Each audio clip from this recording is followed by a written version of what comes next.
Naam, kama kawaida mpenzi msikilizaji, tunakuja na hili hapa dude, hili hapa jipya. Mpenzi msikilizaji, leo nahitaji nikupigie bonge la movie moja hili hapa ambalo ni la ukweli, ambalo utafurahia na utaenjoy hakika. Tunaanzia katika kijiji kimoja ambacho kinaitwa Ikombo. Hicho kijiji kuna mzee mmoja ambaye alikuwa anaitwa Mgunya. Huyo mzee Mgunya alikuwa ana binti yake ambaye alikuwa anaitwa Magdalena. Huyo Magdalena ambaye alikuwa ni binti mrembo sana na alikuwa ni mzuri, lakini yule mzee Mgunya alikuwa na mke wake. Baada ya kuwa na mke wake, aliondoka na kumwacha mke wake na binti yake na kuelekea mjini kwenda kutafuta maisha. Je, unajua nini ambacho kilimkuta baada ya huyu mzee Mgunya kwenda kutafuta maisha mjini? Kama ni mara yako ya kwanza, ungefanya jambo la kiungwana la kusubscribe channel yetu na kucomment na kulike ili uwe wa kwanza kabisa kupata vitu vyetu pendi bado vipya kabisa, mpenzi msikilizaji, na hakika hautajutia bando lako, kwa maana kila siku tunakuwa bora zaidi ya jana. Na leo na kuelezea ili hapa dude la kisomi kabisa ambalo utalipata hapa, mpenzi msikilizaji. Basi tunaendelea kabisa na season letu ile hapa la leo, ambayo tukiwa katika season ya kwanza kabisa, na kuelezea kwamba hapo baada ya huyu mzee sasa kutoka kule kijijini katika kijiji cha Ikombo na kuelekea mjini kwenda kutafuta maisha, ndipo alipofika mjini akaanza maisha. Baada ya kuanza maisha, alipambana kila namna na alipambana kwa kila hali, lakini Mungu hakumtupa na wala Mungu hakumsahau. Mungu aliamua kumsaidia. Lakini huyu mzee kabla hajaondoka alikuwa na mzee wake ambaye ni rafiki yake wa karibu sana. Huyo mzee alikuwa anaitwa Ngosi. Yule mzee Ngosi alikuwa ni rafiki yake sana, na huyo mzee alikuwa ni wa mjini wa muda mrefu, lakini yeye alikuwa kidogo amejipata kimaisha na ana kampuni yake ambayo anafanya kazi, ambayo ni kampuni ya mawasiliano. Kwa hiyo alikuwa na hela tu nzuri na alikuwa ni rafiki yake sana na huyo mzee ambaye ni mzee Mgunya. Basi mzee Mgunya baada ya kuondoka na kumwacha binti yake Magdalena na mama yake kule kijijini, akawa ameondoka, lakini aliwacha katika mazingira magumu sana na hali ilikuwa ni mbaya sana ya kimaisha. Baada ya kufika kule mjini sasa, kati ameshafanya kazi zake, amepata walau mipango ikawa imeenda vizuri na akawa amepata kazi na akawa anafanya kazi zake na maisha yakawa yanaenda vizuri, ndipo alipofanya kazi kwa bidii sana na baadaye alikuja akapata maisha mazuri sana, mpenzi msikilizaji. Baada ya kupata maisha mazuri, akawa amepata bidada mmoja ambaye alikuwa anaitwa Chililo. Akawa amemuoa yule Chililo.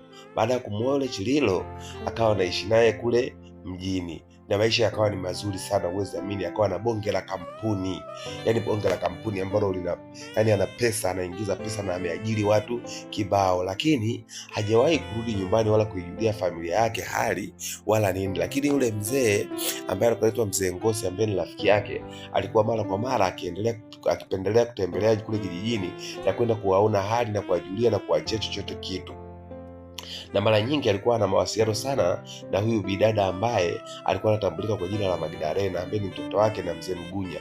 Huyu mtoto alikuwa ameshakuwa mtu mzima sasa, akiwa anahangaika katika maisha yake kule kijijini, ndipo alipoamua na yeye kutoka na kuelekea mjini kutafuta maisha. Lakini alipofika mjini alikuwa hana sehemu ya kulala wala sehemu ya kukaa, akawa anahangaika na kutapatapa. Ndipo alipoamua kuanzisha kabiashara yake kadogo kakuuza matunda. Akawa anabeba matunda na kutembeza dada huyu ambaye alikuwa anaitwa Magdalena. Lakini yule mzee kule ambaye alikuwa anaitwa mzee Mgunya alipokuwa na maisha mazuri, basi akawa ameoa yule mama ambaye alikuwa anaitwa Chililo, na akawa amebahatika kupata mdada mmoja ambaye binti yake alikuwa anaitwa Rusi. Huyo bidada huyo Rusi alimkuta akiwa na mama yake ambaye ni Chililo, lakini alikuwa ni mdogo sana, hawezi kujua hata kama ni baba yake au sio baba yake, kwa sababu alimuoa yule mama akiwa na huyo mtoto akiwa anaitwa Lucy.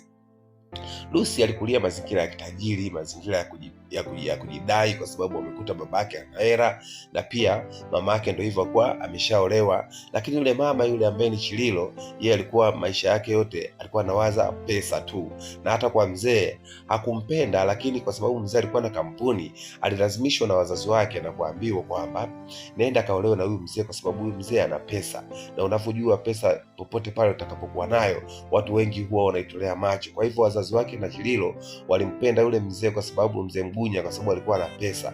Hivyo akamwambia binti yao yule Chililo, nenda kaolewe pale kwa sababu ya pesa. Yule binti kweli Chililo hakuwa anampenda kabisa yule mzee Mgunya, lakini kwa sababu ya pesa na shinikizo la wazazi aliamua kwenda na kuolewa, na akakubali kuendana na mazingira ya pale katika ile familia alipokuwa anaishi. Hivyo alimpendea tu pesa yule mzee, na wazazi wake walimpendea pesa, na kweli mzee alikuwa na pesa, lakini mzee alikuwa ameshatelekeza familia huku nyuma na hakuwahi kuijulia hali wala kuifuata. Lakini yule rafiki yake mzee Ngosi, mzee wa awali, alikuwa akiendelea kufuatilia ile familia na alikuwa akihudumia hata kwa pesa kidogo kidogo. Maisha yalipokuja kusonga mbele, baadaye wakati yule bidada anauza matunda huku mjini, alikuja akapata taarifa kwamba mama yake mzazi amefariki dunia. Baada ya kufariki, akawa amerudi nyumbani, akaenda kushughulika na mazishi.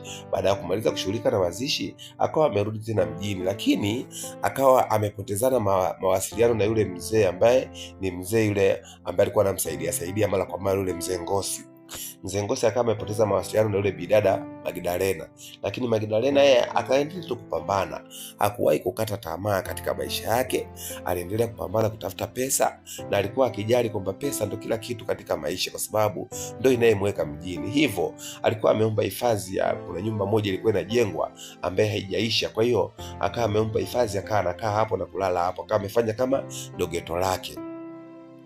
Basi katika siku moja wakati anapambana katika maisha, ndipo siku moja wakati anauza matunda alikutana na vibaka na wakawa wamemkamata. Yule kibaka alikuwa anataka kumuibia, lakini kuna jamaa mmoja ambaye alikuwa anatambulika kwa jina la Cosmas. Cosmas alikuwa anaendesha bajaji, yani dereva bajaji. Wakati anaendesha zake bajaji, wakati anazunguka, ndipo alipokutana na yule bidada sasa anaibiwa, yule Magdalena. Baada ya kukutana na yule bidada anaibiwa, ndipo alipofika karibu, kabidi yule kijana wakati anamuibia Magdalena, alipoona bajaji akakimbia. Baada ya kukimbia, na yule bidada alikuwa anampiga sana kwa sababu alikuwa na nguvu. Magdalena alikuwa anapambana kama mwanaume, anapigana na yule mchizi ambaye alikuwa anataka kumuibia. Mchizi anamwambia achia hela hizo. Jamaa anamwambia siwezi kuachia ile bidada. Sasa Magdalena anamwambia siwezi kuachia hizo hela, mimi natafuta kwa shida pesa zangu, nahangaika mwenyewe, nauza matunda, nalala pasipojulikana, nahangaika, nateseka, alafu unakuja unataka kunichukulia pesa zangu hivi hivi. Akamwambia hizi pesa mimi nitachukua kwa sababu hizi pesa mimi nazitaka. Akamwambia huwezi kuchukua pesa zangu. Wewe mkaka vipi? Wewe mbona ni mtu mzima tu unashinda kutafuta pesa, unakuja kuibia wadada kama sisi? Sisi tunahangaika kupambana na maisha yetu, afu unakuja unatuibia. Hivi kweli wewe mdada utabweka kaka, utapata hata laana wewe? Yani utapata laana, hakika laana itakupoza wewe. Yani unakuja kutuibia hata sisi ambaye ni walemavu kabisa tunapambana. Mimi napambana na natafuta maisha yangu, alafu wewe unakuja kuniibia. Yani so mimi sijapenda kabisa unachotaka kunifanyia. Lakini wakati wanagombana pale, akawa anampiga, yani yule bidada alikuwa anamrushia mabuti ile yani, lakini jamaa akawa amezidiwa nguvu na kukimbia.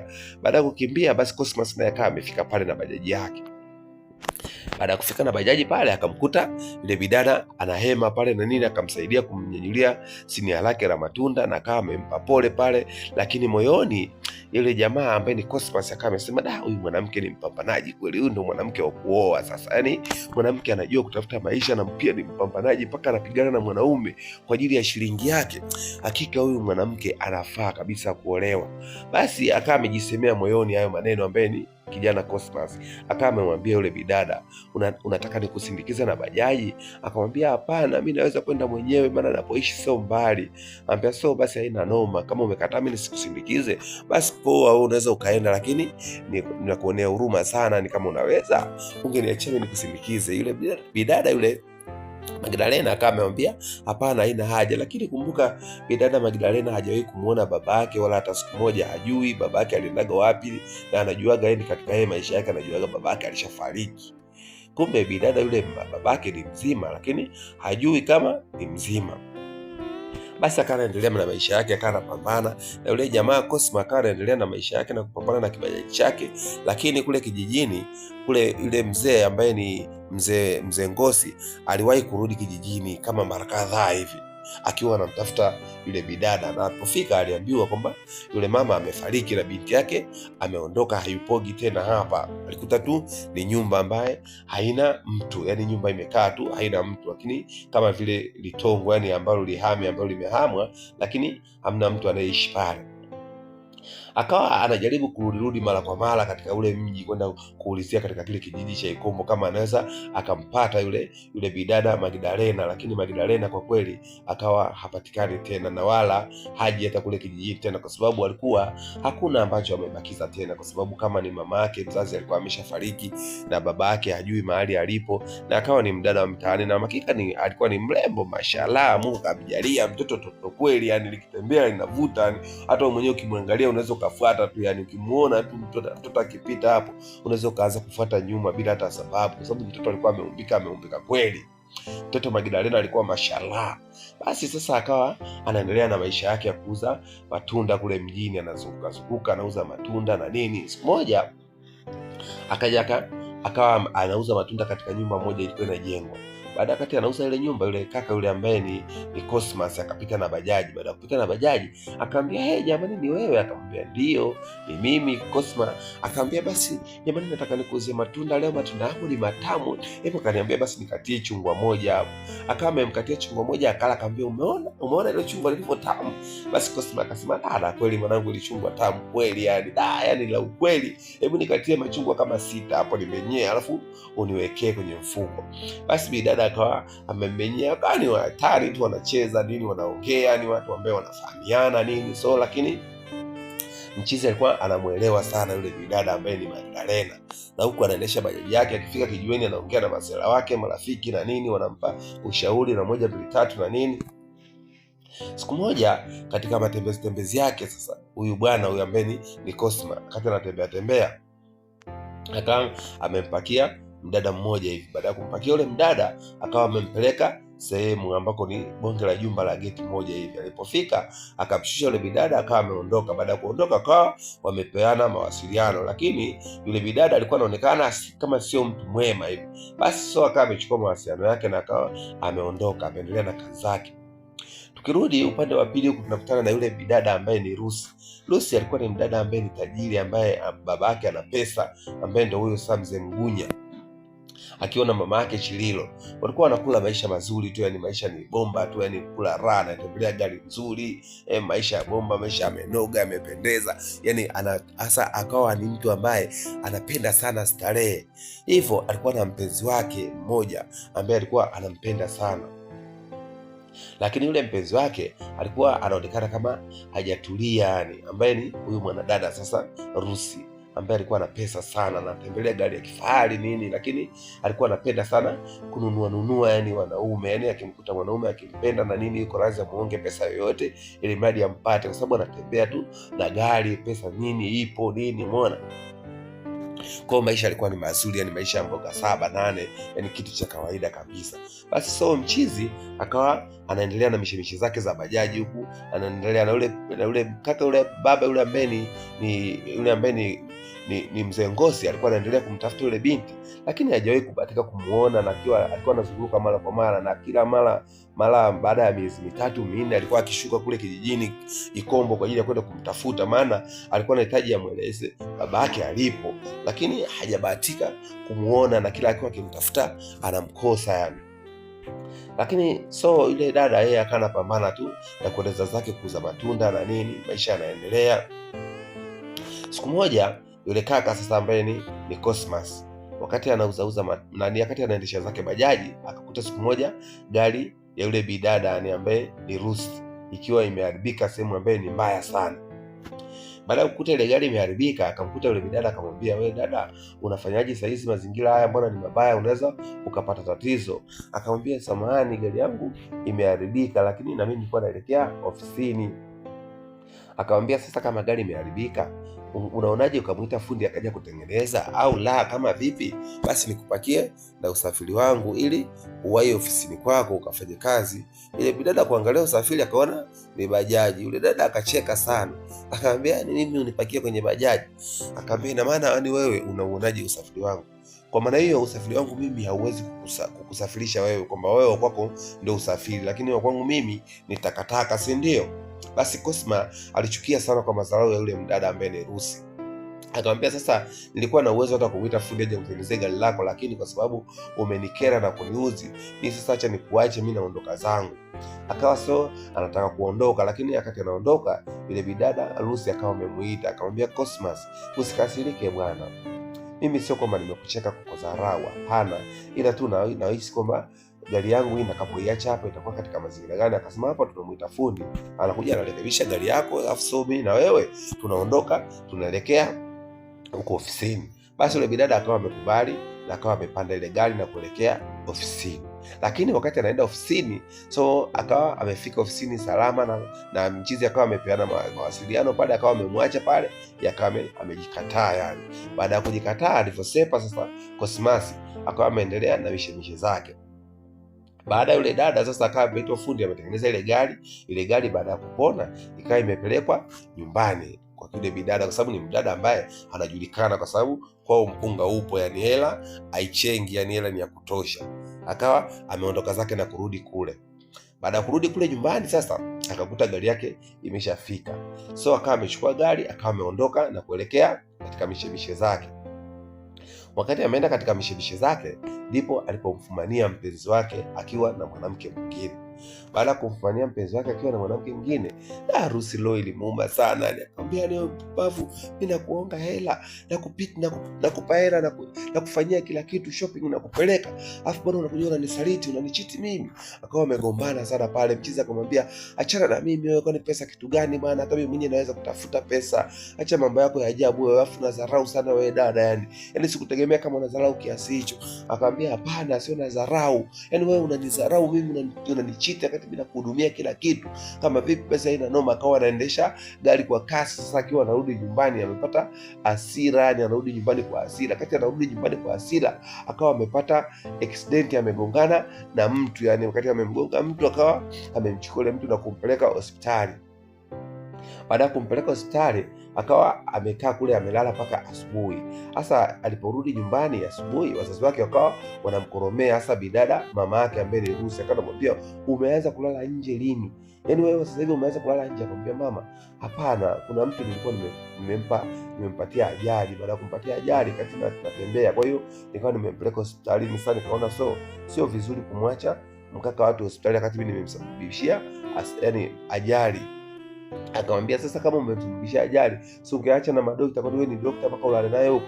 Akamwambia, mama, sio vizuri kumwacha mkaka wa watu ambaye nimemgonga alafu nikamwacha kule, inakuwa sio vizuri, haipendezi. So baada ya hapo sasa ile bidada akawa amerudi nyumbani. Baada ya kurudi nyumbani, baadaye akaja akawa anamtembelea yule mgonjwa wake. Baada ya kutembelea mgonjwa wake, akaja akamkuta anaendelea vizuri. So baada ya kupona akawa amemchukua yule mgonjwa na kumpeleka nyumbani. Baada ya kumpeleka nyumbani kwao, akamkuta yule bidada anaishi na bibi yake. Baada ya kumkuta anaishi na bibi yake, akamwambia, bibi, samahani, huyu kijana wako nilimgonga, lakini bahati nzuri nikawa nimemwaisha hospitali akawa amepona. Basi bibi akamwambia, hapana shida, hamna shida, wewe endelea tu kumwangalia. Kama umetumia ungwana wa kumpeleka mpaka hospitalini, basi endelea kumwangalia na umhudumie. So basi baada wakati anamhudumia, wakati anaendelea kumhudumia huku akiwa anatembea huku na kule, wakajikuta kuna mahusiano fulani yanajengwa, yani kama unavyojua tena mambo ya mapenzi. So akawa ametokea kumpenda yule kaka, yani kwa sababu kama nilivyokuambia hapo awali, yule bidada Lucy anapenda kupenda sana, ni akimwona tu kaka mzuri anampenda. Sema so anajivunia pesa za kwao, yani kwa sababu ana pesa na mali na nini, kwa hiyo akawa anajivunia zile pesa. So wakati anamhudumia na nini, akawa amejikuta amejenga mahusiano, yani wakati anaanza mahusiano, yule mchizi naye akawa amemwelewa goma sio hili hapa kwa sababu lina pesa na nini. Kwa hiyo mchizi akawa amejua hapa ndio maisha. So bidada yule akawa anampelekea pesa bibi yake na anatembea na mchizi, umeona. Basi maisha yakawa yanaendelea vizuri. Kule bidada yule ambaye ni Magdalena akawa anaendelea tu kuuza zake matunda na nini, hana shida, yeye anapambana, anauza matunda, na Cosma naye akawa anaendelea na bajaji yake, anaendelea kula tu maisha taratibu, anapambana. Basi yule kaka ambaye tunarudi kwa upande wa pili, ambaye ni yule mzee Ngosi, alikuwa anaendelea kumtafuta Magdalena, lakini asimuone wala asibatiki kumuona mahali popote. Akaendelea kumtafuta kwa hali na mali, kwa sababu alikuwa anaipenda sana ile familia, ingawa ni familia ya jirani yake, lakini alikuwa anaendelea kuipenda. Na yule mzee Mgunya, yeye alikuwa si ndo ameshashikwa na madawa, haelewi hata chochote, wala hamtafuti binti yake wala mama yake, yani ameshashikwa na madawa, ameshahamia huko mjini ndo mazima, yani anaendelea kuhudumia familia ambaye sio muhusu na sio yake kabisa. Jamani, hizi familia jamani, tu tunaangalia hizi familia za kuoa, familia zingine hizi unaweza ukaoa ukajikuta umedumbukia katika familia ambayo unasahau hata familia yako nyumbani. Ndicho kilichomkuta huyu bwana huyu, akawa amesahau kabisa familia yake nyumbani, na amesahau kabisa kama aliacha mke na mtoto, amejisahau kabisa, amenogewa na familia ambayo haimuhusu kabisa, ambayo hata sio yake. Basi so wakawa wanaendelea na maisha. Basi kati ile dada sasa Lucy ameendelea na yule bidada na yule mkaka yule ambaye alimgonga, alimpatia ajali, wakawa mahusiano mapenzi yamenoga, wakawa wanatoka huku na huku, wanatembea, wanafanya mahusiano yao nao nini. Mara kidogo siku moja wakati ametoka sasa nyumbani, hakuwa anamwambia mpenzi wake kama anaenda kwake, lakini mchizi yule baada ya kupata sasa pesa akawa na hela, anaongwa hela na yule bidada yule ambaye ni Lucy. Kwa hiyo akawa na pesa. Sasa kati ana pesa, anaye akawa ameingiwa na tamaa ya kuweza kubadilisha wanawake. So akawa leo anatembea na huyu, kesho anatembea na huyu, kwa sababu anaye pesa. Mchizi akawa ameshajisahau. Unajua ukitoka katika familia ya kimaskini afu kama una pesa, sasa unaanza kuenjoy, unaanza kuona watu wote kama unawamudu yani. So akawa ameanza mambo ya umalaya yani, akawa anatembea na mwanamke huyu, anatembea na mwanamke huyu, akawa anabadilisha wanawake yani. Sasa siku moja yule Magdalena akawa yani, yule dada Lucy akawa amevamia gaziara la ghafla yani kwa mpenzi wake yani. Baada ya kufika so akamkuta bibi yake hayupo. Baada ya kumkuta bibi yake hayupo, kagonga hodi, hamna mtu, ikabidi afungue mlango. Sasa ashazoea kuingia tu kwa mchizi kwenye geto la msela yani. Anafungua akakuta watu wanazagamuana yani, wanavunja amri ya 6 katika 6 yani, wanavunja amri ya 6. Ikabidi akashtuka, yani wewe ni wako nisaliti mimi tena. Wakaanza kugombana pale tena mara ya pili, wanamfumania mwanaume mwingine na mwanamke. Yani kawa kama vile anamkosi yule bidada. Akasema jamani, mimi namkosi gani jamani? Mbona kila mwanaume nayempenda anakuja namfumania, kila mwanaume nayempenda nakuja namfumania, mimi namkosi gani jamani mimi jamani? Akawa analia pale, lakini hamna msaada wowote kwa sababu ameshamfumania. Akawa ametoka pale ana hasira zake, akawa amerudi zake nyumbani, akawa amelala ni analia tu. Sasa bidada yule ambaye ni mama yake Chililo akawa anamwambia, mwanangu una matatizo gani? Akamwambia, mama, mimi namkosi, kila mwanaume nayempata nikitaka kuja kumtambulisha namkuta namfumania tu na mwanaume mwingine na mwanamke mwingine, sijui namkosi gani mimi. Yaani mimi kama nahisi tu bora nikae tu hivi hivi bila kutafuta mwanamke. Basi akanamwambia, basi tulia, maisha yaende hivyo, kaa tulia taratibu, achana na masuala ya mahusiano, yatakuumiza. Fanya maisha yako, mbona pesa unazo, una wasiwasi wa nini? Tafuta maisha yako, fanya maisha yako, achana na wanaume, watakuumiza. Mama, bila mapenzi hayaendi mama, ni mapenzi ndio kila kitu yani, bila mapenzi mama hakuna kinachoendelea yani, maisha hayaendi. Akamwambia, tulia, achana na masuala ya mapenzi mwanangu, mapenzi yatakufikisha wapi? Wewe tulia, fanya maisha yako, pesa unayo, kula maisha, enjoy. Basi so akawa ameondoka pale. Baada ya kuondoka akawa ameendelea na maisha yake, akawa anaogopa hata kufuatafuata tena wanaume, lakini tabia ni tabia tu, haiwezi ikajificha. So siku moja akawa amelala anawaza. Katika kuwaza nini maisha yake, akawa amewaza jambo moja, akasema ngoja nimtafute yule msela ambaye ni dereva bajaji ambaye alimsaidia. Akampigia simu. Baada ya kumpigia simu, ile Cosma akapokea simu. Baada ya kupokea simu akamwambia, leo unaongea na nani? Kwa sababu si ana wateja wengi kibao nini. Akamwambia, unaongea na Lucy. Akamwambia, Lucy gani? Akamwambia, kuna siku moja ulinipakia ukanipeleka ofisini, gari yangu ilikuwa imeharibika. Akamwambia, nishakukumbuka. Vipi? Akamwambia, poa, uko wapi? Akamwambia, nipo zangu kijiweni. Akasema, samahani, nilikuwa napenda kama inawezekana siku moja tuonane, na shida na wewe, uje unaweza kupata muda kuonana na mimi. Akamwambia, so nikipata muda nitakwambia. Basi haina noma. Akawa wameagana fresh. Basi yule bidada sasa ambaye ni Lucy, baada ya kuagana na mzela ambaye ni Cosmas, akawa ameendelea na mishemishe zake yani. So anafanya kazi kwa babake katika kampuni hiyo ya babake, na kampuni ni kubwa. Sasa mama yake mzazi akawa anamshauri jambo moja binti yake. Akawa anamwambia, bana, mimi nataka nikwambie kitu kimoja, kama unaweza tafuta mteja tuuze hii kampuni ili tufanye maisha yetu mengine. Ile bidada akawa anakataa, anasemaje, tutauzaje kampuni? Alafu tukishauza kampuni tutaishije? Umeona? So akamwambia mimi nakwambia, ni kama vipi tuuze hii kampuni? Akamwambia hivi, mama, hebu fikiria hivi, utakapouza hii kampuni unafikiria utaenda wapi? Na baba huyo hapo unamuona. Akamwambia babako ndio huyo anaumwa, hali yake sio nzuri, alafu unakwambia tuuze kampuni tujikatae, wewe unakataa. Sasa kama vipi, shauri lako? Akawa kila mara kwa mara ameendelea kumsisitiza na kumwambia wauze ile kampuni ambaye ni ya babake, ambaye ni mzee Mgunya. Lakini mzee Mgunya kipindi hicho alikuwa anaumwa, hali sio nzuri, yuko hospitalini, na mara kwa mara mama alikuwa akienda kumtembelea anakuta hali inazidi kuwa sio shwari yani. Lakini yule mzee hajawahi kuongea chochote, ila alikuwa amemtafuta mwanasheria mmoja ambaye ni mwanasheria bora wa kifamilia, ambaye alikuwa amemwandikia kila kitu katika urithi, na akawa amemkabidhi na zile dokumenti ambazo ni kila kitu, na zile dokumenti alikuwa ameziandika kwa jina la yule bidada yule. Lakini sasa alivyokuwa ameandika ule urithi, alikuwa kumwambia kwamba hakuna kumwambia mtu yeyote mwanasheria, labda mpaka mimi nitakapokuwa sipo hapa duniani, labda Mungu kanichukua, basi ndio hapo utakapokuja kutoa hii siri ambayo nimekupa katika hizo dokumenti za urithi. Kwa hiyo yule mwanasheria akawa yeye amekaa na siri tu, amenyamaza mazima na kutulia na ile siri.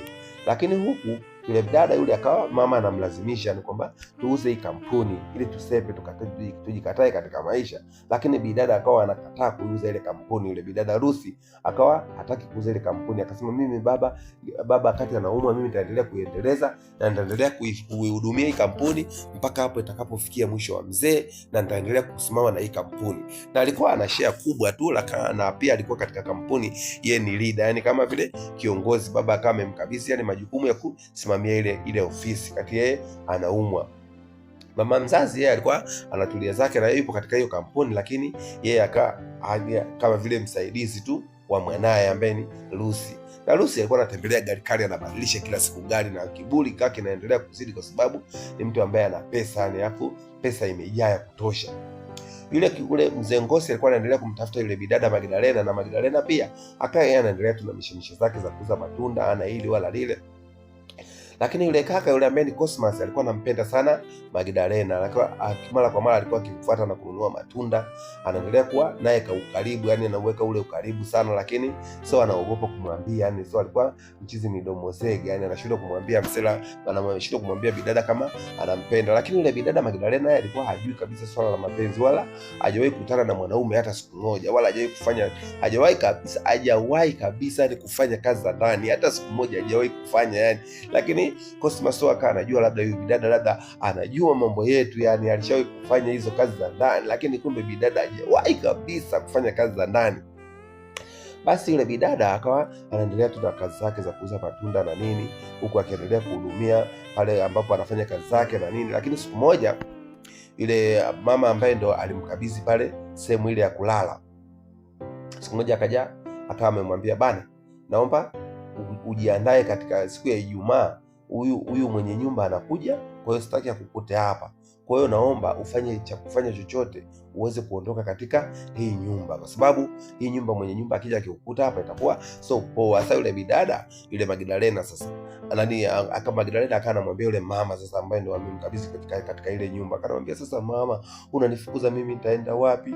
Na mimi ni yatima, na unavyoniona hapa sina baba wala mama, na nami kinachonilea ni hivi tu vimatunda navyouzauza mtaani, ndio napata hata hela ya kula. Sina uwezo wa kuweza kukodi hata chumba, na sina uwezo wa kuweza kupata nyumba ya kuishi. Sasa ukinifukuza hapa mimi nitaenda wapi?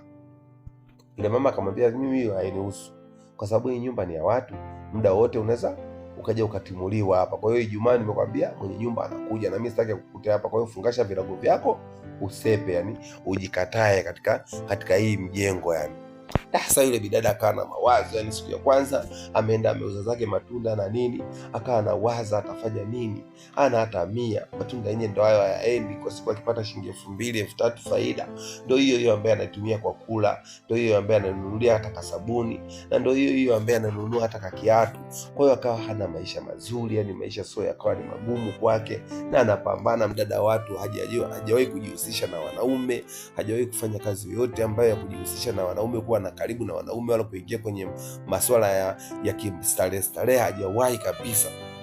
kama nilivyokuambia hajawahi kabisa kufanya kazi za ndani. So akawa anahangaika tu na kuendelea na maisha yake hivyo hivyo, anamshukuru Mungu. So baada ya siku ikawa imefika ile siku ya Ijumaa. So akawa ameambiwa abebe vitu vyake pale, akawa amebeba vitu vyake kule, ameondoka na akawa ameenda kutandika tu nje katika hilo jengo ambalo lilikuwa linajengwa kwa nje. Akawa ameweka vifaa vyake pale, anaogopa kubakwa, lakini analala hivyo hivyo kishida shida, na anateseka na maisha, anapambana. Lakini huku mchizi Cosma alikuwa anaendelea kupambana na bajaji yake, na yeye anaendelea kuhangaika. Siku moja akapigiwa simu tena na yule bidada ambaye ni Rusi.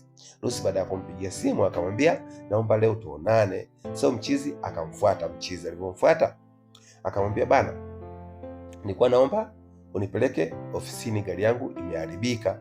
Akamwambia poa. Akamchukua akampeleka ofisini na bajaji. Baada ya kumpeleka akawa amemfikisha ofisini, akawa amerudi zake. So baadaye akampigia simu akamwambia, alikuwa naomba leo nikutoe. Akamwambia hamna shida. Akawa amemtoa na kumpeleka out kidogo. Baada ya kumpeleka wakawa wamepatapata vinywaji pale na nini, wakati wamerudi kwenye gari. So ikabidi Lucy amwambie sasa kwamba, bana, mimi nimetokea kukupenda na kuelewa. Yule kaka akamwambia, unanipenda mimi? Mimi siwezi kukubaliana na hilo swala hata siku moja. Kwa sababu gani? Kwa nini usinipende? Akamwambia, hapana, yani siwezi kukubaliana na hilo jambo hata siku moja. Mimi tu utabaki kuwa mteja wangu na nitakupeleka mahali utakapohitaji, lakini kuhusu swala mahusiano na mimi na wewe haitowezekana. So tunarudi kwa yule babake na Rusi huko hospitali. Hali ikawa ni mbaya sana. Siku mamake akawa ameitwa na madokta. Baada ya mamake kuitwa na madokta, akawa ameambiwa, bwana, mzee wako hali ni mbaya sana, anaumwa, hali imekuwa ni tight sana, yani anaumwa, hali imekuwa ni mbaya mno, yani haisemeki, haiambiliki, haitabiriki, yani muda wowote. So mzee anaweza kavuta kamba. Sasa ile bidada, yule mama, baada ya kuambiwa hivyo, akawa amerudi na kumuita binti yake chumbani. Akamwambia, binti yangu, sikiliza nikwambie, wewe ndio binti yangu wa pekee ambaye nakutegemea, na ndio binti ambaye nakutegemea kwa kila jambo na kwa kila kitu.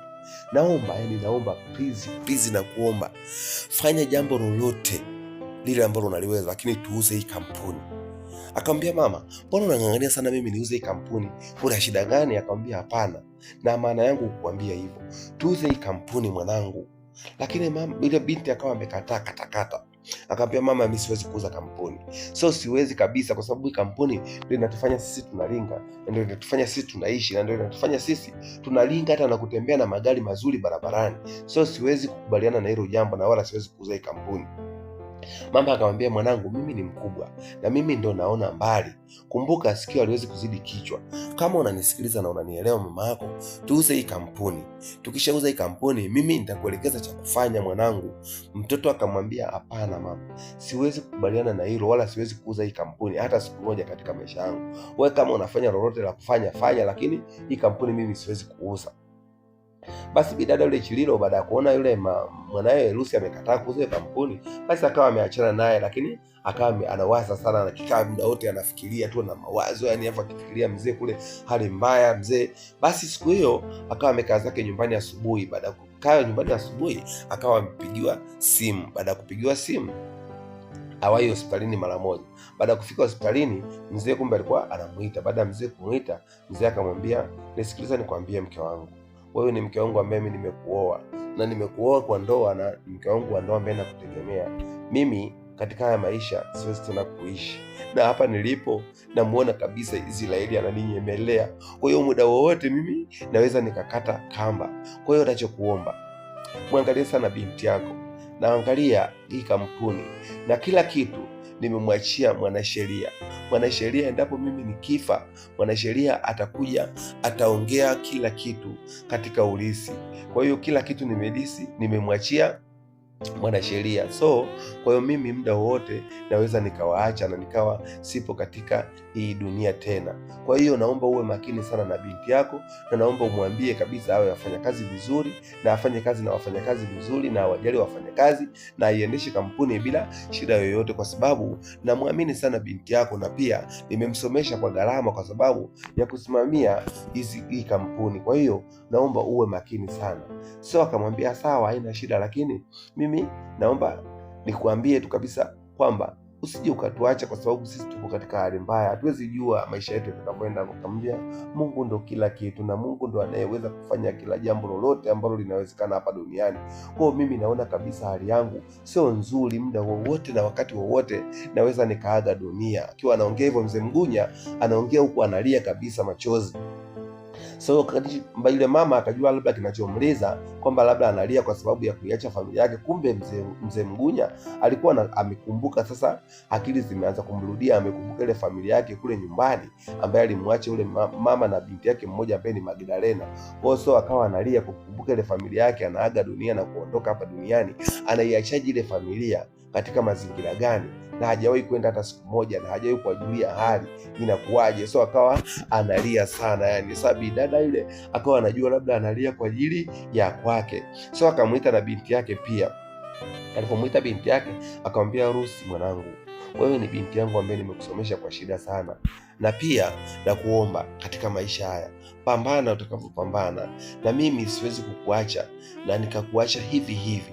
Lazima kuna chochote ambacho nimekifanya kwa ajili ya kwako wewe pamoja na mama yako. Kwa hiyo kila kitu nimemwachia mwanasheria. Mwanasheria huyu ni mwanasheria wa familia ambaye atasimamia kila kitu katika maisha yenu. Kwa hiyo kuweni makini na muwe naye karibu katika maisha yenu yote. Hivyo mzee akawa anaendelea kuumwa hapo hospitalini, akawa ameongea usia mzito sana na watoto wake na pia na mke wake yule, akawa amewaruhusu waondoke. Lakini hakuishia hapo. Mzee alimkumbuka yule mzee Ngosi, akawa amemuita mzee Ngosi. Baada ya kumuita mzee Ngosi akamwambia, mzee, naomba, wewe ni rafiki yangu, naomba sana, naomba uende nyumbani ukaitafute familia yangu kule mzee kijijini kule ambako ni Ikombo, ukaitafute familia yangu. Utakapoipata ile familia, naomba uwaambie kwamba waje wanione kabla mimi sijafa wala sijapoteza maisha. Mzee akamwambia, samahani sana mzee wangu, ni rafiki yangu wa muda mrefu sana, na mimi nilikuwa naangalia tu mwenendo wako unaendaje na unaishije, lakini mimi nilishakuwa natembelea ile familia yako mara kwa mara sana, lakini hapa ninavyokuambia ile familia yako mpaka sasa haijulikani ilipo. Mzee, mama yako na mke wako yule ambaye ni mama Magdalena aishapoteza maisha, amefariki. Mzee akamwambia, unasemaje? Akamwambia, ndio, yule mke wako alishapoteza maisha, ameshafariki, na amemwacha binti yako akiwa mwenyewe mpweke, na binti yako naye akawa ameondoka na kuelekea huko mjini Lagos. Baada ya kwenda mjini, sijui mahali alipo mpaka sasa. Yaani hapa nilipo namtafuta mwenyewe, siku zote namtafuta, nilitaka nimtafute nimlete kwako ili aje akuone kabla hata haujafa, lakini simpati na sijui mahali alipo, na mawasiliano yake nilishapoteza, kwa hiyo sijui tena mahali alipo. Mzee akamwambia, sasa kama binti yangu amekuja huko mjini na anatafuta maisha, anahangaika, usikute anateseka, anapambana na kila hali duniani hapa, maisha yenyewe yalivyo magumu hivi, sasa nitampataje?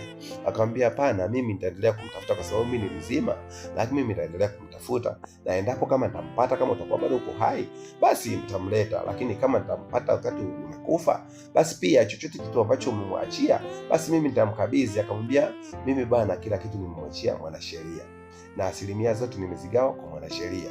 Kwa hiyo mwanasheria kila kitu anafahamu. Hata kama nitapoteza leo maisha, basi mwanasheria atawaita wote, atakuita wewe mzee Ngosi, na pia atamuita mke wangu ambaye ni huyu mama Rusi, na pia atamuita na Rusi, na pia atamuita na huyu mwanangu kama atakuwa amepatikana, atawagaia ulisi kama inavyopaswa, maana kila kitu mimi nimemwachia mwanasheria. So akamwambia maneno mazito sana yule mzee, lakini mzee Ngosi akamwambia, haina shida, lakini usikate tamaa, Mungu ndo anayefahamu kila kitu. Unaweza ukasema unakufa, kumbe ukaja ukapona. Kwa hiyo wewe endelea kumwomba Mwenyezi Mungu na muheshimu Mungu, kila kitu kitakaa sawa. Unaweza ukajikuta ukapona bila hata shida yoyote, wala hata usiwaze kuhusu hilo. Akamwambia, haina shida, lakini mimi nahisi kabisa utakuwa ndo mwisho wangu, sijui kama nitapona mimi, jamani, sijui, manake hali naiona mimi ndo najua katika maisha yangu, naona kabisa malinjilinji, naona maluelue na manyota, muda wote naweza nikapoteza maisha mzee wangu. Mzee akamwambia, Mzee Ngosi akamwambia usijali mzee, hauwezi kufa, haya maisha yapo tu na hauwezi kwenda mahali popote. Basi so akawa ameagana pale, mzee akawa ameondoka na kuendelea kumtafuta yule binti yake ambaye ni Magdalena, na Magdalena naye pia yuko tu mtaani anaendelea kuuza zake matunda. Baada ya kufukuzwa kule, akawa analala kwenye kichakachaka fulani hapo mjini, na pia anajibazabaza. Kurudi kwake ni saa 5 usiku ili alale pale wakati watu wameshalala, ili asionekane anapolala, vibaka wasije wakamfanyia hamna. Lakini akiwa anatembea anauza matunda akiwa na mawazo sana. So siku moja akawa amekutana na Cosma. Baada ya Cosma kukutana naye, Cosma akamwambia, wewe mbona unaonekana una mawazo sana? Akamwambia, hapana, wewe niache tu. Akamwambia, subiri nikwambie, naomba hebu tuongee pembeni. Wakakaa pembeni, wakawa wanapiga story. Wakati anapiga story, basi Magdalena akawa amemhadisia, bwana, mimi pale nilipokuwa nalala, nimefukuzwa kwenye ile nyumba ambayo ilikuwa ni nyumba tu la watu. Nimefukuzwa pale, mwenye nyumba amekuja ameendelea na ujenzi wake pale, kwa hiyo mimi nikaa nimefukuzwa pale. Kwa hiyo hapa nilipo sina pa kuelekea. Nakumbuka mimi sina wazazi, baba alishafariki na mamangu alishafariki. Akamwambia, sasa kama ni hivyo basi wewe usijali, mimi unaonaje tukaishi kwangu? Ile bidada sasa Magdalena akamwambia, hapana, siwezi kwenda kuishi kwako kwa sababu wewe ni mwanaume na mimi ni mwanamke, na hilo lidudu lako hilo likija likisimama alitoangalia chochote. Akamwambia, hapana bwana, mimi siwezi kukufanyia hivyo, wewe ni binti mrembo na ni binti mzuri, siwezi kukufanyia hivyo hata siku moja, naomba tukaishi pamoja, alafu kama vipi basi utakuwa una kazi zako, unafanya kazi zako, lakini utakuwa pale nyumbani kwangu, kwa sababu mimi dada yangu hayupo. Kumbuka na yeye huyu Cosma ana wadada zake wawili ambao walikuwa wanasoma chuo, na sio alikuwa anawasomesha yeye, na mama yake mzazi pia ameshaondokaga muda mrefu, ajuagi mahali alipo. Kwa hiyo yeye ndo anawasomesha wale wadada zake. Kwa hiyo akamwambia, mimi dada zangu wameenda chuo, hawapo nyumbani, kwa hiyo naomba ukae pale nyumbani.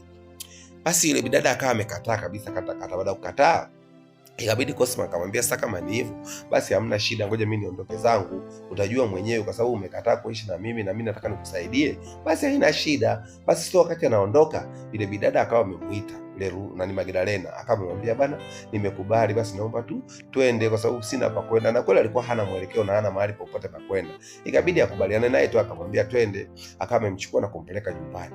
Baada ya kumpeleka nyumbani, basi mchizi akawa analala chini, alafu bidada analala juu kitandani. Basi sasa maisha yakawa yanaendelea hivyo, na akawa anamhudumia kama mtu na mke wake, lakini wanaishi tu kama marafiki. Lakini kumbuka hajawahi kumwambia kwamba anampenda, lakini Cosma anampenda sana yule bidada ambaye ni Magdalena. Basi sio kule yule bidada naye ambaye ni Lucy akawa anaendelea kumsumbua sana yule kaka ambaye ni Cosmas muendesha bajaji. Akawa siku moja amemuita, amemwambia, hivi kwa nini labda unitaki mimi? Unataka nikupe nini? Au unataka nikupe kitu gani ambacho utakachokiona kwamba ndio ujue kwamba mimi nakupenda? Akamwambia, hapana, mimi siwezi kukubaliana na kitu chochote ambacho utanipa wewe, kwa sababu mimi sikupendi. Kwanza type yako na mimi hatuendani. Kwanza mimi nilisha hapa nikasema sitakuja kuoa mwanamke tajiri, na wala sitaki kulelewa na mwanamume, na nisiwezi kulelewa na mwanamke kwa sababu baba yangu alikuwa analelewa na mama yangu. Alikuwa mama yangu ndo anatafuta kila kitu katika maisha. Yaani mama anatafuta hela ili atusomeshe sisi, na anatafuta hela ili amlishe baba yangu. Kwa hiyo sio baba yangu alikuwa analelewa na mama yangu, na baba yangu alizalaulika sana na kuonekana kwamba si mwanaume katika wanaume. Kwa hiyo akawa anaitwa mwanaume suruale. Sasa na mimi sitaki kuitwa mwanaume suruale kama alivyokuwa anaitwa baba yangu. Kwa hiyo mimi sitaki kulelewa na wewe. Wewe fuata maisha yako na mimi niache na maisha yangu. Wewe dada, nimeshakwambia sitaki kuwa na wewe. Basi bidada akamwambia, ni mimi nitafanya chochote kile mpaka nikupate. Yani sio siku hiyo akawa ameenda amekunywa pombe, amelewa sana.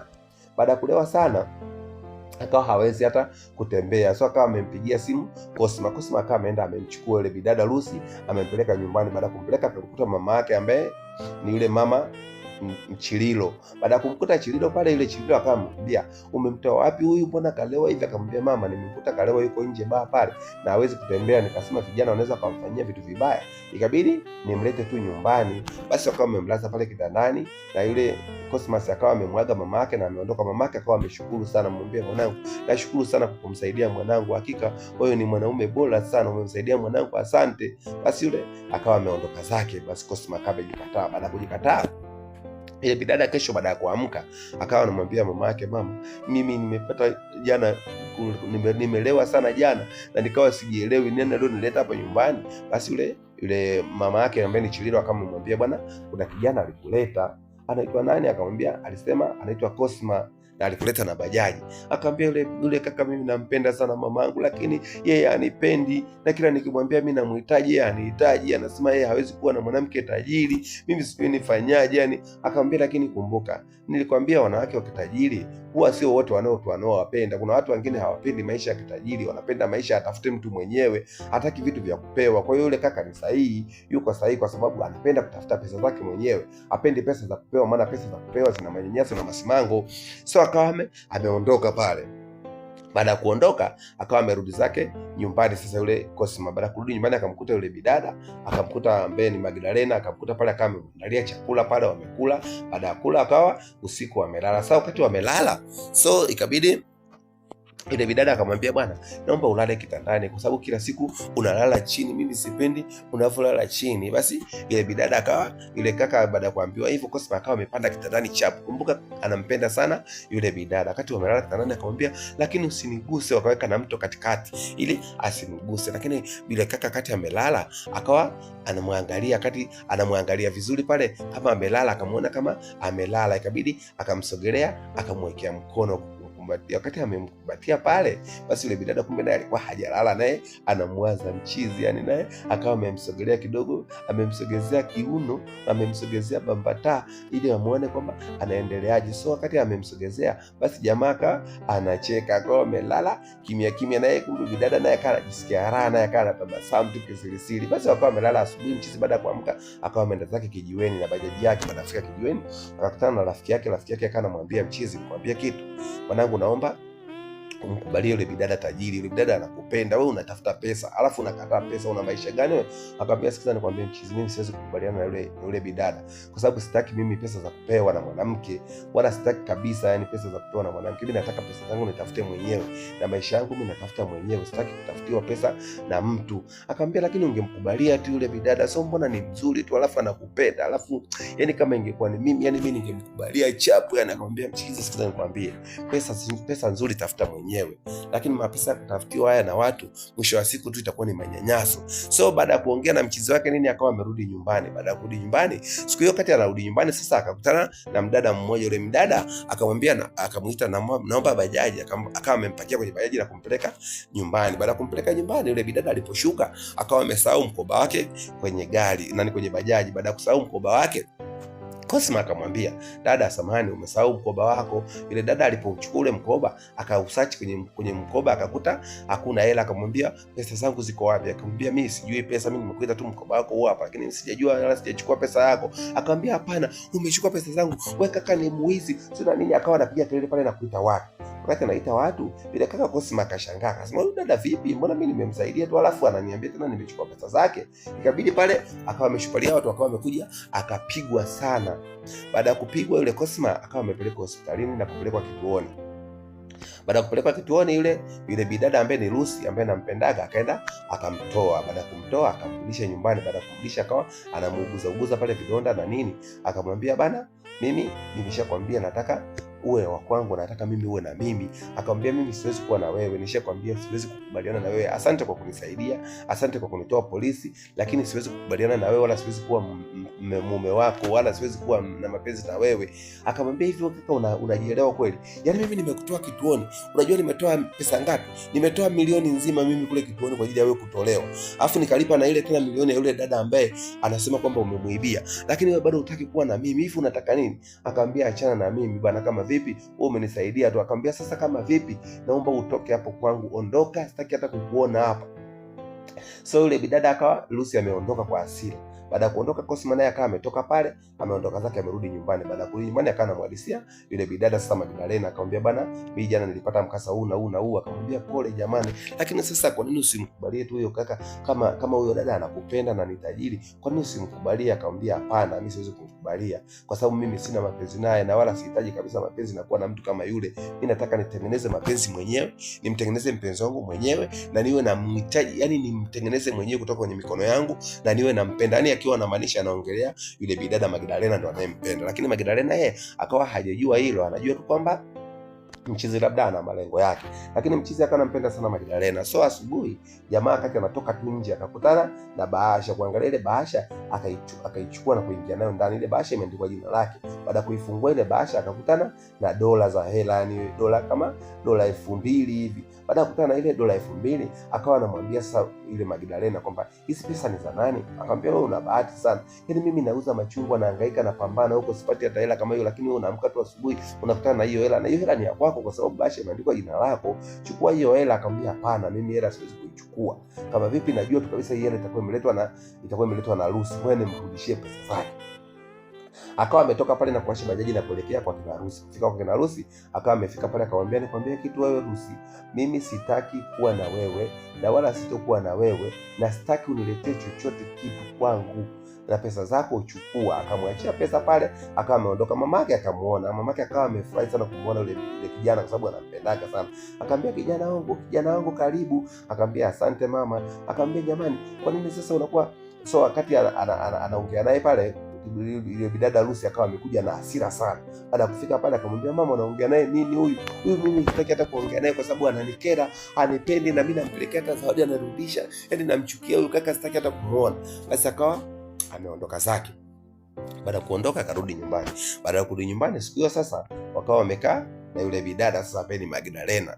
Wakati wamekaa wakawa wanatazamana pale. Baada ya kutazamana na nini, basi maisha yakawa yanaenda hivyo. Akawa ametoka zake ameenda kazini. Baada ya kwenda kazini kule, mara kidogo yule mama akapigiwa simu hospitalini. Apigiwa simu, alipofika hospitalini akaambiwa, bwana mzee tena hatupo naye, yani yule mzee ambaye ni mzee Mgunya akawa amefariki dunia. Baada ya kufariki basi so wakawa wana msiba pale, wakarudisha msiba nyumbani na wakafanya taratibu zote za mazishi na wakamaliza mazishi. Baada ya kumaliza mazishi wakawa wametulia sasa, wanamsubiria siku mwanasheria atulie. Wakishatulia, msiba ukishaisha kabisa, wamuite mwanasheria. Wakishamuita mwanasheria aje atoe zile urithi aliokuwa amepewa na yule mzee.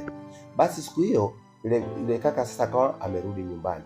Baada siku hiyo naye Magdalena akawa amerudi nyumbani. Baada ya kurudi nyumbani wakawa wamekutana na Cosmas pale nyumbani. Wakati wamekaa pale nyumbani, mara kidogo yule dada ambaye ni Rusi akawa amekuja. Baada ya kuja akawakuta Magdalena na Rusi. Anapokuta akamwambia, nyie ni nini kinaendelea hapa? Akamwambia, tena afadhali umekuja. Baada ya kuja tu pale yule bidada Rusi, basi Cosmas alimshika yule bidada Magdalena na akamnyonya mate pale, bonge la denda la maana. Baada ya kumnyonya denda akamwambia, nikutambulisha sasa. Akamwambia, huyu ndo mpenzi wangu ambaye ndo Magdalena. Basi yule bidada Rusi akawa amekasirika pale, akaondoka kwa hasira sana, yani baada ya kuona kile kitendo. Baada ya kuondoka basi yule Cosmas kama ingia ndani. Baada kuingia ndani na yule Magdalena kama ingia ndani, Magdalena kama amemwashia moto sana. Kwa nini umenipiga denda bila ridhaa yangu? Si na nini, wewe kuna tabia gani? Si na nini, akawa amemwashia moto sana. Baada ya kumwashia moto pale akamwambia, bwana samahani, lakini hata wakati anamwambia samahani akamshika akamvuta tena akampiga tena denda lingine. Baada kumpiga denda lingine, yule dada akasema, jamani, umefanyaje tena wewe jamani? Mbona naona kama raha, hebu turudie tena. Wakawa wamerudia tena, walivyorudia tena akawa wamerudia tena. Yani akati anamnyonya mate, basi yule dada akawa ameachia lips zote, akawa anakubali ile hali, naye amenogewa. Yani so kumbe alikuwa anampenda muda mrefu. Cosmas akamwambia, unanipenda? Akamwambia ndio nakupenda. Akamwambia kweli? Akamwambia ndio. Basi wakawa wameanza mahusiano yao kwa mara ya kwanza kabisa. Wakawa wameanza mahusiano wao, wakawa wamenyonyana mate pale na nini, wakawa wamezagamuana. Baada ya kuzagamuana, mapenzi yakawa yamenoga. Sasa wakawa ni wana mahusiano. Sasa wakati wana mahusiano, siku hiyo wakawa wametoka zao, wameenda zao kutembea. Wakati wanatoka kutembea, mara ghafla mzee Ngosi akamuona yule bidada sasa ambaye ni Magdalena. Baada ya kumuona, wakati sasa wameshangaa pale, ikabidi yani Cosmas akashangaa yule bidada Magdalena ameenda na akamkumbatia pale, akawa anapendana, yani wanakumbatiana, wanasalimiana na nini. Sasa so akawa amekasirika yule Cosmas, akaona kumbe hapa nasema na mpenzi, kumbe sio mpenzi hapa, kumbe ana mzee wake hapa ambaye ni mbabu wake hapa yani kama ana mpenzi mwingine. So akawa amekasirika, amewasha bajaji, ameondoka, amerudi nyumbani. Baada ya kumpatiana pale, akawa amesalimiana na nini, akamwambia, mbona siku hizi umenisusa, unataka kuja kuniona? Akamwambia hapana. Mzee Ngosi anamwambia, mimi nimeshakuja nyumbani mara kadhaa kuja kuwatafuta, siwapati. Akamwambia, mama alishafariki na mimi hapa nilipo ndio hivyo. Akamwambia, hata hivi baba yangu yuko wapi? Akamwambia, sasa baba yangu yuko wapi? Akamwambia, baba yako bwana, baba yako alishapoteza maisha. baba alishakufa. Hivi baba kweli amekuja hata kuacha kuniona aje nitafuta mpaka hadi amekufa? Akamwambia babako bwana amekufa. Siku zote mimi nilikuwa nikikutafuta kati anaumwa ili nikupeleke kwa babako, lakini sijabatika kukuona mpaka hadi babako akawa amekufa. Kwa hiyo akamwambia sasa sawa. Akamwambia basi sawa, tupeane mawasiliano. Akapeana mawasiliano pale, akawa amerudi nyumbani. Yule bidada Magdalena baada ya kurudi nyumbani akamkuta mpenzi wake Cosma akiwa amekasirika sana. Akamwambia Cosma, mbona umekasirika hivyo? Akamwambia sitaki hata kuongea na wewe. Wewe kumbe una mpenzi wako si na nini? Akamwambia hapana, yule sio mpenzi wangu. Yule pale ni rafiki yake na babangu na anamjua babangu vizuri sana. Na pale alipokuwa baada ya kuonana naye, kumbe alishakuja nyumbani mara kibao kuja kutafuta, hatuoni, na baba alikuwa anaumwa na amenipa taarifa kwamba baba amefariki. Baada ya kunipa baba amefariki, kunipa taarifa baba amefariki, ikabidi nikaa namtafuta. Sasa hapa nilipo sasa nimeshajua baba ameshafariki, lakini ameniambia atatupigia simu twende, kuna ulisi ambaye umeachwa, ambaye umeachwa na nani, na babangu, na huo ulisi upo kwa mwanasheria. So akamwambia basi haina shida. Kumbe akawa amemsamehe pale. Baada ya kumsamehe akamwambia naomba jamani unipige busu kidogo. Wakati anampiga busu akamwambia jamani tena. Basi jamaa akaingiza mkono, akapeleka mkono kifuani. Wakati anapeleka mkono kifuani akashusha kidogo chini. Wakati anashusha kidogo akamshika kwenye makalio. Wakati anamshika kwenye makalio bidada akawa amelegea. Wakati amelegea akajikuta wameanza kula na mate. Wakati wanakula na mate wakajikuta wameanza kuzaga mwana tena. Baada ya kuzaga mwana, basi kesho asubuhi walipoamka wakawa wameitwa kule sasa na yule mwanasheria akawaita. Hasa wakati wanaingia pale ndani kwa kina Rusi akashangaa, mdada huyu ndo alininyang'anya mume huyu, alimkuta siku ile anapigwa mate. Akamwambia umekuja kufanyaje kwangu? Akamwambia tulia, hapa tumekuja tuna mashauri. Baada ya kufika akamwambia sasa mama, anamwambia sasa mama mwenye nyumba, sasa yule mama ambaye ni yule mama ambaye ni mwenye ile nyumba. Sasa akamwambia mama, mimi ni mwanasheria na naanza kusoma ulisi. Akawa amekuja yule mzee Ngosi na mwanadada Rusi na yule mpenzi wake Cosmas pamoja na yule Chililo pamoja na mwanasheria. Mwanasheria akasema nimekuja hapa kwa ajili ya kutaka kusoma ulisi. Na ulisi hapo unaanza kusoma kabisa kwamba mzee alimwachia 50% amempa mwanadada ambaye ni Magdalena, ambaye ni mwanae mpendwa wa kutoka kijijini, katika kijiji cha Ikombo, ambaye alimwachaga muda mrefu sana. Alafu 20% katika mali amwachia kampuni, na 20% ndio amewachia wewe Lucy pamoja na mamako yani ile 20% amepewa Lucy pamoja na mamake Chililo. Kwa hiyo yule mama akawa amepewa 25%, na 25% imeenda kwenye kampuni na 50% imeenda kwa mwanadada ambaye ni Magdalena. Magdalena sio akawa anashangaa, hajawahi kutegemea wala kuamini kama angeachiwa mali nyingi kiasi hicho. Kwa hiyo akaambiwa na hii nyumba imeambiwa ni ya ulisi ambaye atapewa Magdalena. So Magdalena akawa ameondoka pale. Yule bidada sasa akawa analia, yule ambaye ni Lucy ambaye ni Chililo yule mamake na Lucy akawa analia, anamwambia mwanangu, nilikwambia siku zote tuuze hii kampuni ukawa unakataa, sasa angalia kilichotokea ndo hicho. Akamwambia mimi nashangaa hata sielewi, ina maana kumbe baba alikuwa na mtoto mwingine, afu mtoto mwenyewe ndo huyu sasa ambaye ni Magdalena. Kweli kabisa, yani baba hajawahi kutuambia hata siku moja hii kitu. Akamwambia ndo hivyo, ndo maana mimi nilikuwa nakwambia siku zote tuuze hii kampuni, wewe ukawa unakataa, nilikuwa najua haya. Kwa hiyo sasa mwanangu, ndio hivyo, tukubaliane tu na hilo, tutafute nyumba tuhame, tuondoke katika nyumba ya watu, na 50% hizo tulizopewa basi tutaziendesha hizo. Basi ile bidada akawa analia, na yule mama akawa anaendelea tu kunywa pombe na akiwa na mawazo sana, akiwa na mwenye mawazo, huku bwana Cosma naye akawa ameshapata mwanamke ambaye ni tajiri, ambaye hakutegemea katika maisha yake, wakawa wanaishi vizuri. Sasa siku hiyo yule bidada Magdalena akawa ameshaanza kusimamia kampuni, ambaye sasa ndo kama leader, na pia kumbuka amesoma vizuri tu, anajua Kiingereza fresh, akawa anasimamia kampuni yao. Na sasa akawa ameenda siku hiyo katika ile nyumba ya kina Lucy pamoja na Chililo, akawa amewaita akawaambia, nimekuja hapa na jambo moja nataka niwaeleze. Mimi kuanzia sasa hivi nimekuja kwenye hii nyumba, najua hii nyumba nimekabidhiwa mimi, nilikuwa natakiwa muondoke, lakini sipendi muondoke katika hii nyumba kwa sababu hii nyumba ina kumbukumbu nyingi sana za kwenu, na pia hii nyumba mmekaa kwa muda mrefu. Kwa hiyo hii nyumba mimi nawaachia. Kuanzia leo hii nyumba ni ya kwenu, na mimi na mpenzi wangu Cosma tumeshanunua nyumba nyingine, kwa mtaendelea kukaa katika hii nyumba. So yule bidada akawa hajaamini, na yule mama yake wakawa wameamka pale na kumkumbatia yule bidada ambaye ni Magdalena, wakawa wamefurahi sana. Hawakutegemea kama yule bidada na roho nzuri kiasi hicho, na amewaachia nyumba. Hawakutegemea kabisa kama wangeipata ile nyumba, na ulisi wote alikuwa ameachiwa yule bidada, akawa anaendeleza nao, na akawaambia kwenye kampuni mtafanya kazi na tutakuwa pamoja, lakini hii nyumba ni ya kwenu, siwezi kuwanyang'anya, mimi nimeshanunua nyumba nyingine.